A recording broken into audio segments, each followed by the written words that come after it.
Un bon maître, c'est avant tout celui qui prend soin de son chien, quels que soient ses besoins.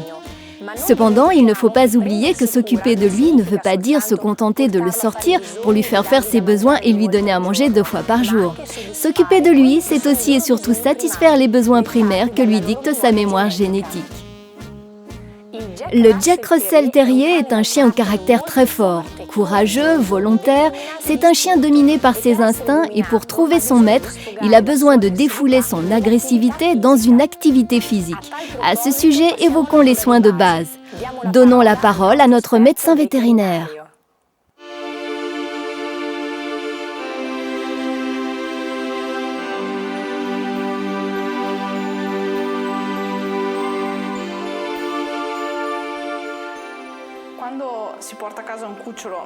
Lorsque l'on ramène le chiot chez soi, il vaut mieux le laisser quelques jours tranquille à la maison pour lui permettre de se familiariser avec cet endroit nouveau et prendre confiance en ses nouveaux maîtres.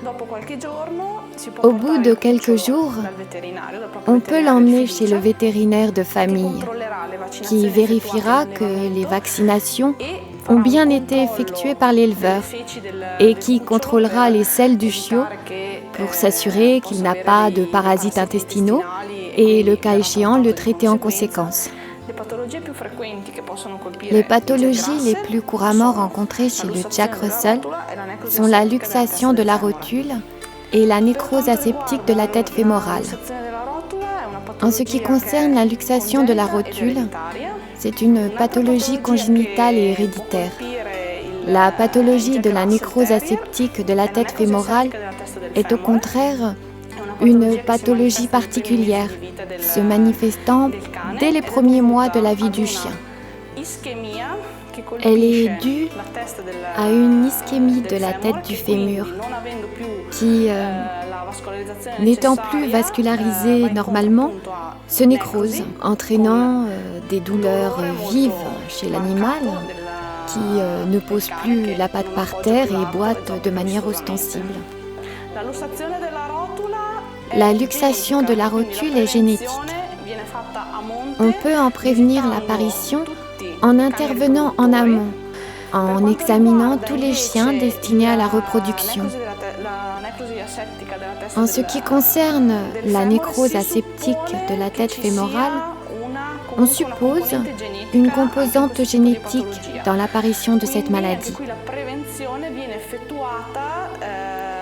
La prévention consiste donc également à exclure de la reproduction tous les sujets porteurs, afin d'éviter que les portées ne soient atteintes de nécrose.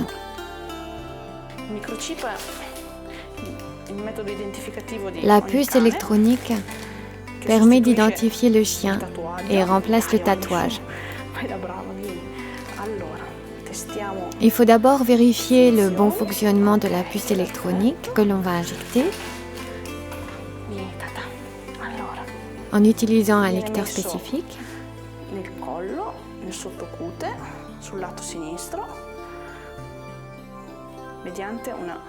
Puis, on l'injecte dans le cou du chien, à gauche sous la peau, puis on vérifie de nouveau qu'il fonctionne bien.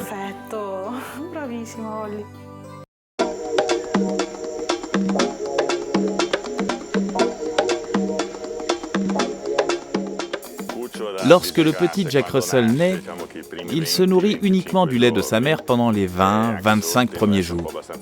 Cette étape peut parfois même ne pas durer au-delà de 22 jours, étant donné sa précocité.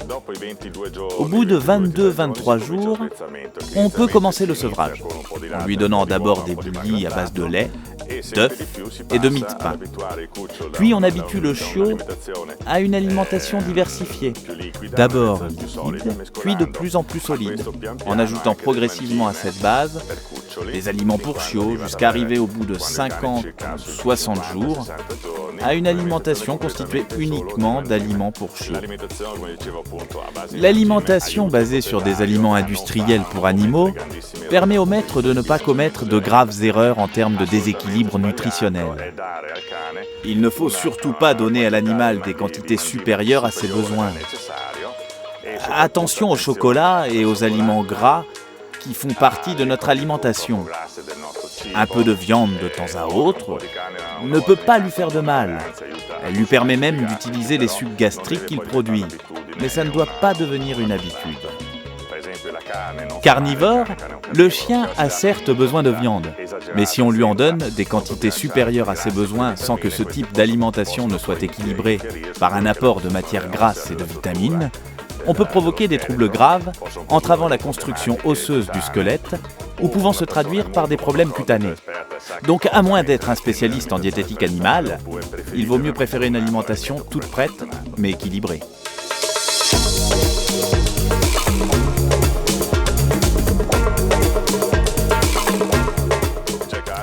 Il existe 2 variétés de poils chez le Jack Russell. Le Jack Russell à poils lisses et le Jack Russell à poils rêches.